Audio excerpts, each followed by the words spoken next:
Hey everybody, okay, I know it's a classic episode, but stick with me here. I think this is a good one. This is January of 2014, and this is a show called Based on a True Story. What I'll do is I'll go back into the old channel, and I'll look at the old shows and go, okay, this stuff has changed since then. I can do a show about this with some new information, but this one I really can't. Because everything that I said pretty much still holds to this day.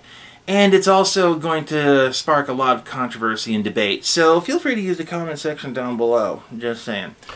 So, yeah, classic episode. I'll see you guys next week. Enjoy the show. Here's a question for you. Do you like World War II video games? You know, Call of Duty, Wolfenstein, World of Tanks, War Thunder. You like those? Awesome. Cool. And here's a second question for you. In those video games, when was the last time that you freed civilian prisoners from a concentration camp? Here's you. Here's the floor.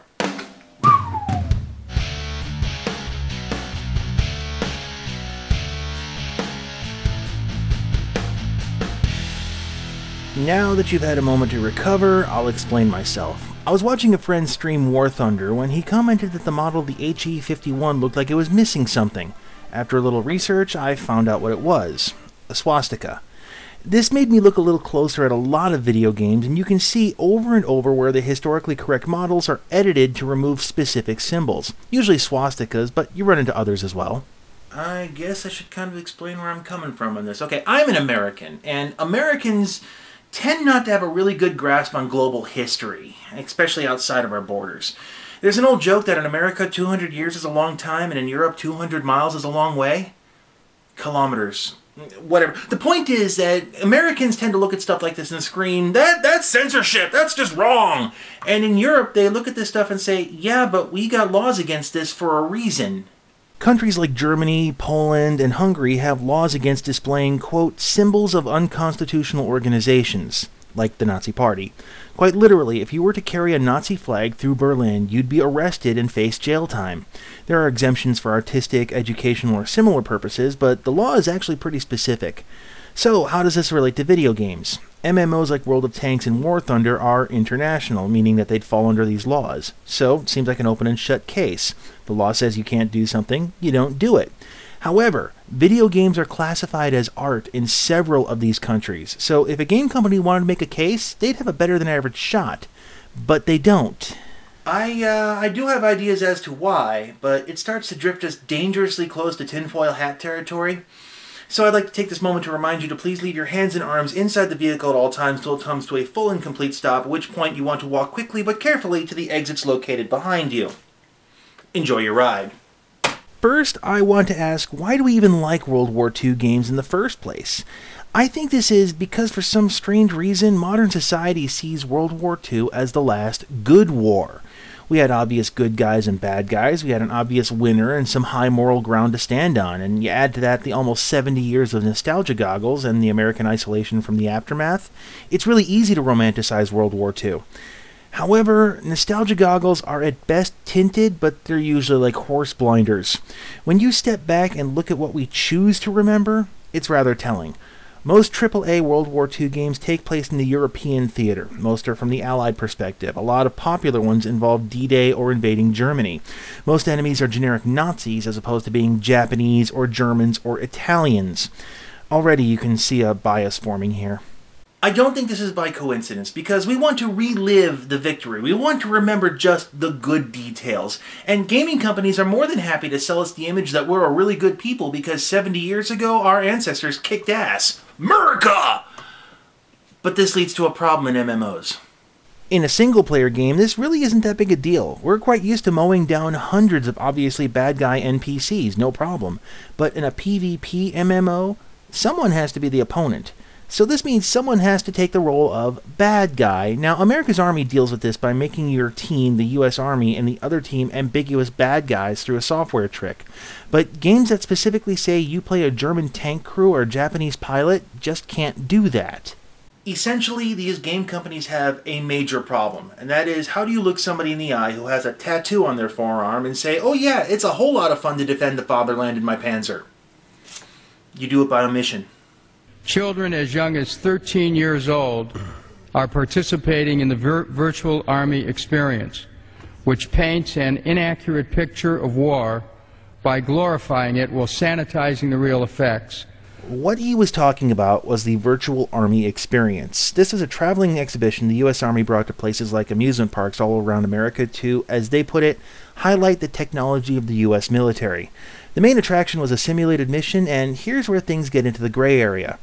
As far as I could tell, in this simulated mission, the bad guys are generic, players apparently never died, and they always seem to be successful in their mission. Essentially, you have all the fun parts of combat on display without the weight behind it. Shooting a gun at targets is fun. Watching your buddy's head get blown off or dealing with civilians in the aftermath of combat is not fun. For this argument, that's basically what World War II games are doing. They're conveniently ignoring things like concentration camps and symbols because those tarnish what's otherwise seen as a good war. It's selecting the parts of history that won't offend people to make your game more popular and ultimately sell better at the cost of true history. To this end, World of Tanks did post something once that's rather revealing. In a post they made in June of 2013, they stated that they strive for historical accuracy. They also state that they take, and I'll quote, a strong anti-fascist position as justification for removing specific Axis emblems and symbols. The problem in my mind is you can't have it both ways. You can't say, oh, we're going to be historically accurate, but we're also going to be censoring history. If you're going to be honest with history, you have to show the bad along with the good. And before people start saying, oh, well, it's just a symbol, it's not that big a deal. It's not just a symbol. I don't really want to get into what branding is, but it's the reason that you see this and think mouse and not 3 circles. Every time you talk about a swastika, some wiki head will point out its history, but reality check, it's going to be associated with Nazi Germany for the foreseeable future. They co-opted the brand, if you will. So when internet folks see this logo, they're not thinking of ancient Sanskrit. They're thinking, oh great, discussion over. The reason is that a swastika is not just a symbol. It carries a lot of baggage with it. Symbols are, well, symbolic. They are given a meaning. So it's not just a logo. Just as this is not just a sports team mascot, this is not just a letter T, and this just wasn't another art exhibit. 1989, flag on the floor at the Art Institute of Chicago. Made quite a stir. Even if you're just removing this small symbol on the back of an airplane, you're still deleting history. And I can already hear people banging on their keyboards right now, leaving comments and saying, oh, I'm not here for a history lesson, I'm just here to play the game. Can't we just play the game? Yet another problem. I am speaking as a product of the American public education system when I say this. At least in my public school, the emphasis was on getting students good SAT and ACT scores and then kicking them out the door in 4 years. I know my school wasn't the only one like this, so where do people get any education these days? Mass media. And they're not always truthful. Did, as some believe, Adolf Hitler base his plans for world domination on secret extraterrestrial knowledge? Don't laugh. There are people who still believe anything if the man on the screen tells them it's the truth. Video games are a gateway drug for our kids. This is medical fact. This is not crazy theory. I did warn you about tinfoil hat territory, didn't I? There are plenty of people who can't tell fiction from fact, especially when that fiction is backed with multi-million-dollar budgets. This isn't to mention that people outright deny historical events happen. The difference is that now, with a few keystrokes, history can be edited to make their opinion a fact. Wikipedia is knowledge by argumentum ad populum, and that terrifies me. So let's go back to the opening statement and turn it into a question. Should World War II video games be historically accurate? Should they acknowledge things like the Holocaust, or Japanese internment camps, or the ethnic cleansing that took place in Yugoslavia, or the supposed take-no-prisoners mandate that was on both sides of the D-Day invasion? In my opinion, yes. There is a lot of money to be made telling people something they want to hear. 2 words, Fox News. Specific to our discussion, the rose-colored nostalgia goggles that World War II has are pretty powerful. Enough so that people are happy to delete parts of history that might offend or might dirty the purity of the good war and not fight to keep history intact. This touches on the idea of games as art, but in my mind, it's games as a tool to teach. In a society that gets its knowledge from mass media, what's more compelling to a student? Reading about GIs liberating a concentration camp, or them experiencing it first person? Yes, it will be gut-wrenching, but I guarantee they're going to hit up the net to read more about it. But game companies won't do this for fear of offending someone. Honestly, I'm offended at the glaring omissions to history, but whatever. The irony to me is that many games spend a lot of their time and budget trying to make their models historically accurate. The sounds are accurate, the setting is accurate, and yet they wantonly ignore history because it might offend someone. If you're making your rifles and jeeps accurate to the smallest detail, then you should have an obligation to all of history and not just what you cherry pick. And if that's a problem, then don't base your game in World War II. Base it on something else. I mean, the World of Tanks. It would be a fascinating game if it took place on an actual world of tanks. You know, like Cybertron or something. Problem solved.